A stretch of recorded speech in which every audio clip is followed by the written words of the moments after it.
There's only so many things I know about our good neighbours in the West. First and foremost, I know that they had a very good football team in about 2006, 2007. I know that they were always really late to wanting to be a part of the country, and I know they make good Chardonnay. We are talking about Western Australia and specifically Margaret River. This is a region that is known for this style of wine, so we are lucky enough to have 6 different Chardonnays supplied by different drop, all from Margaret River. Are they going to taste the same? Are they going to taste different? Is there going to be variation? Are we going to have favourites? I don't know, but the only way to find out is by drinking them, and that's what we're about to do.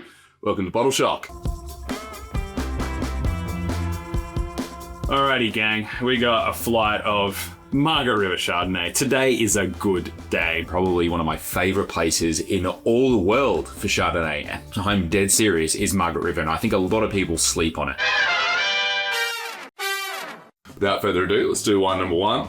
Warm, toasted oak smell to it. This isn't one of those Chardonnays that's relying on fruit and being really minimal with its oak usage. Lovely little hint of reduction here. It's definitely got a sharper, sort of like citrusy acid list. Salty, oaky, like lemon curd, white peach. It looks beautiful. Oh, yeah, smells good. Really good. Really good, swallowed. And haven't got the burn quite as much this time. That's a good point. When you're tasting wines, the first sip can always be a bit like, ugh. Yeah. Oh my goodness. The oak use here is incredible, especially high quality Chardonnay. Probably got to encounter oak as a flavour. This wine in particular, straight out of the gate, is stunning. Beautiful wine. It's really lovely, opulent, globular kind of style of texture. It's got a weight and a creaminess, but it's still sprightly and salty acidity. I love that kind of saltiness in Margaret River Chardonnay. But straight up like vanilla and creaminess to make it my perfect Chardonnay. I reckon that's going to be like $70 a bottle, but I'll definitely have 6 bottles of it. I'm happy to pay $50. And I will have 12. I would pay $80 a bottle for it, and I would buy 12. Brendan's favourite style of Chardonnay, it is 100% locked up here. Wine number 2. Ooh, chocolatey. What? Wow. So a lot toastier oak here and a lot riper fruity. So I'm smelling a lot more caramel, caramelized sugars, which is what happens when you toast oak. Little hint of cacao in there as well on the nose. This smell is a little bit leaner than I generally expect. This is definitely kind of pared back in comparison to the last one. Oh, yeah, this is much better. I think this has got that lovely kind of citrus run through, really creamy, great texture. Like, these are Chardonnays that aren't trying to hide the fact that they're Chardonnays. It's like a pineapple that gets delivered to you in like an expensive looking box, essentially, and that box is made of oak. This is definitely Chardonnay with a lot more power and presence in the mouth. It's a lot more broad. I don't think this wine's going to be too expensive. I'd pay around about $48 a bottle for it, and I would buy 6. I think it's pretty good. I will grab 12 again. I'll pay $40. Delicious. Really, really good. I'll have another 6 of those. I reckon that one's going to be slightly cheaper. I reckon that's a $50 bottle of wine. These are the sorts of wines that people who like Chardonnay actually drink. And then there's like the fake Chardonnay likers like me who are like, be cool if it was creamier. All right. Wine number 3. Oh, wow. Okay, big departure here. Oh, this has got like this Sauvignon Blanc energy. Sauv Blanc, that smells like passion fruit. I'm going to almost stress that it's probably unoaked. I think it's a very young wine too. I don't think there's a lot of age. It's not my favourite thing so far. It's really pretty. I like how it smells. Lively, jumpy, crisp acidity, very crunchy, underripe, Granny Smith apple crunchy. If you are a parent looking to refresh your children during Saturday afternoon sport, buy this Chardonnay. I feel like someone snuck some Sauvignon Blanc in here. Like SSB is a quite iconic wine style from the region, so Sauvignon Blanc. And this kind of feels more like that than it does a Chardonnay. It's a more interesting version of that Sauv Blanc passion fruit thing that we're always talking about, so I'll have a dozen. I reckon that'll be relatively inexpensive. I reckon that's going to be a $38 bottle of Chardonnay. Very nice. $35 and I'll grab for 3. It's good, but it's not great. I would pay $20 a bottle and I would buy 1 bottle.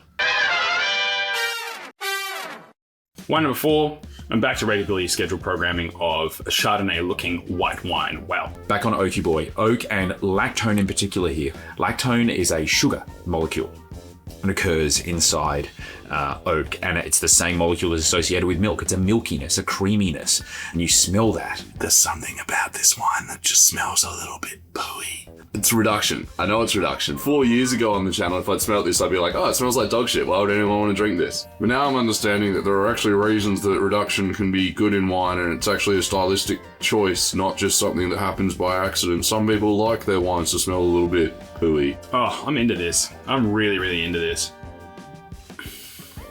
And some people like their wines to smell a little bit pooey. That is exactly my kind of Chardonnay. It's exactly what I want. Fresh green apple acidity with these like lovely, savory, nutty, leesy components are all there. Crunchy acid, broad palate, very powerful wine. That's why reduction's good. It tastes good. It's thin enough in the mouth, feels tight, it feels lean. There is oak in there, but then there's still this really nice sort of almost sherbety, citrusy thing running through it. I pay with about $65 a bottle, and I'd buy 6. I want a dozen of it, and I would pay $70 for it. I would happily pay $100 for this, and I'll grab 12. I think this is awesome. Hell yeah, dude.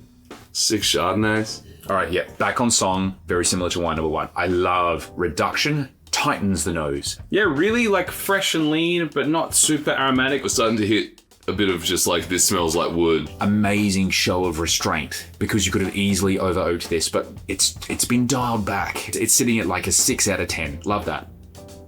Vibrant, clean, crispy, a little bit lean, a little bit fresher, more of that kind of like Chablis. And it's really nice. It's just not my favorite so far. Good. 6 bottles, nondescript, $40. Cut to the other guys. Fantastic wine. I would pay probably $70 a bottle for it. I'd buy 12. I think it's all class. So I'm on 6, but I'd happily pay $40 for this. Really, really good. Just, we've been rewarded so far with some of these other great wines, but this one doesn't necessarily look like that. Are we going to finish on a banger?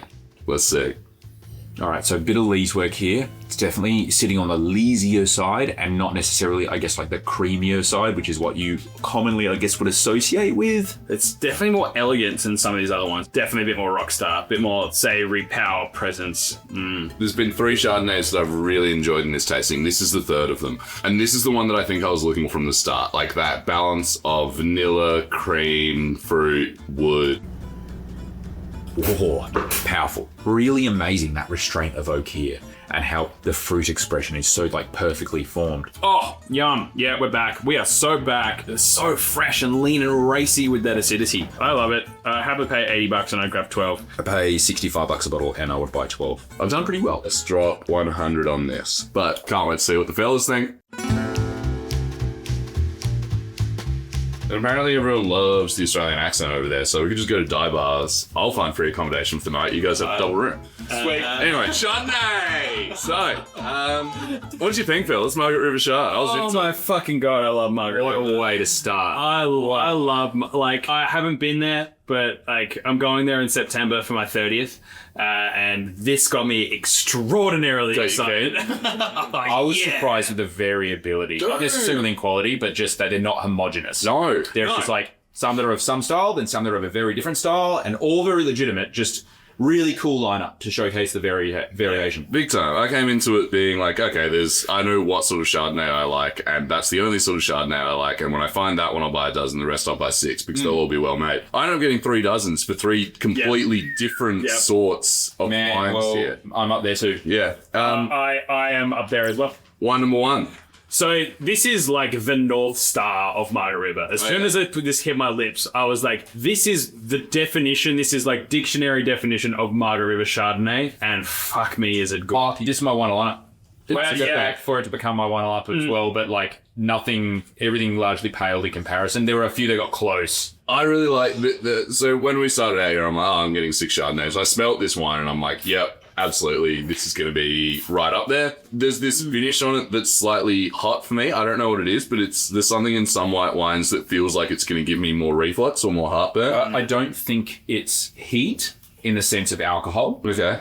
I think it's heat in the sense of acid. Yeah, interesting. Like there is partial malo here. Everything about this is just screaming. You know how we did Chablis the other week? And yeah. Like, wow, these aren't great. Soft. That's what they used to be like, man. Like, Chablis have changed. Every Chablis used to taste like that to me, and now it doesn't. That is just Oh, I love that. I got 6 for 70. 12 for 80. 12 for 50. Oh, yep. Nope. Definitely not $50. Is It's it? not $50. Yeah. Yeah. Leeuwin Estate Art Series Chardonnay.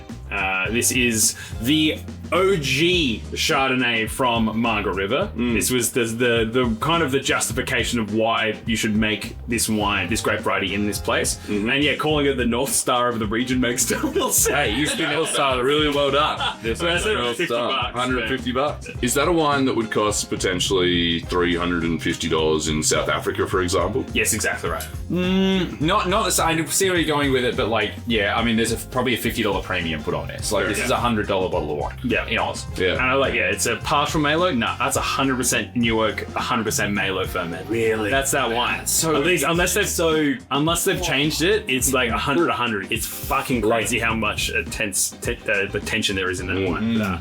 Wine number 2. Yeah. I liked this as much, if not a little bit more than that one. I thought it had this really interesting sort of cacao-y, like the nose on it. When I smelt it, the first thing that I got, especially when comparing it to that, was like, is that chocolate? No, it's not chocolate. But like, I love how that wine smells around. I think it's so cool. Toasty. Yeah. Like, toasty oak. Caramelized toasty oak. This is a little bit more on the old school spectrum. I liked it, but I liked it half as much. I quite like it. I bought the same amount of bottles, but I paid less for it. I was like 12 for 40. Yeah, I was. I think it's just a little bit less complete, a little bit more oaky, but the acid's really thrilling on this wine. It's really quite malic and bright. It's good fun. I was 12 for 50. These were two of the wines that I was like, I think these will be your favorites and not mine necessarily. It's just, like, they're very good, but they're not. I just don't want to drink them as much. Yeah. Potentially. Look, I was all over it. The toasty oak thing was probably a little bit too much for me, and I had $48 and 6. Sweet. Let's see. This is... Well, Pierro. Another North Star. Very much as well, and I believe this is Peterkin. This is Peterkin. Yep. So one of the originals in the 70s, looking to plant out Chardonnay. And I believe potentially Mendoza clone. Mendoza and Gingin are the two major clones in Marks. Also, fellas, great news. According to these guys, it will start to be at its best in around June 2025. Oh, wow. And it's June 2025. It's going to age gracefully for the next 10 years, though. So that's 2023. That is amazing. Yeah, that's very convenient. Yep. Thanks for lining it up in the slot. That was awesome. And it is looking pretty good, not gonna lie. Wine number 3. Welcome to Pasito. What the hell is this? This is my least favorite wine. This was my favorite. Oh my god, really? Dude, it tastes like Sauvignon Blanc. It doesn't taste like Chardonnay. That's the problem. That's the problem. It smells like Sauvignon Blanc, and I'm just like, why would I want my Chardonnay to taste like Sauvignon Blanc? Exactly. Yeah, we run into this sometimes where, like, you'll be like, this doesn't taste how it should, therefore I like it less. But, like, I don't know what it should taste like. If this were a bracket of these are all light dry whites, I'd say that's a really good one. This is getting a light dry white price from me, so that's $20 a bottle and one bottle. I was 3 for 35. I was 38. I would have shot. Yeah. It smells exactly like that. Yeah, it's cool. It's drinkable. I like but it. I can understand. It does stand out like a sore thumb. Yeah, 100%. Yeah. And if I bought a Chardonnay and got that, I'd be like, I reckon really this is disappointed. folklore shard, and which has kind of changed its style, which is the entry level Cherubino number. Okay. Which is really good value, but recent vintages have been like this. I was a dozen for 38. 3 for 35. 20 and 1. Oh no. So this is son Peterkin. So the guy that made this, that's his son. I guess based on this, we think that the kid's got a little bit to learn. Finn's got it, dude. Keep it up. I love this guy, and I love this brand, and I love the Best Chenin Blanc in Australia. Best Chenin Blanc. Yeah. Love his wines. The Pinot Blanc, the thing that he does. Oh, the Albino Pinot. Albino Pinot rules. Right.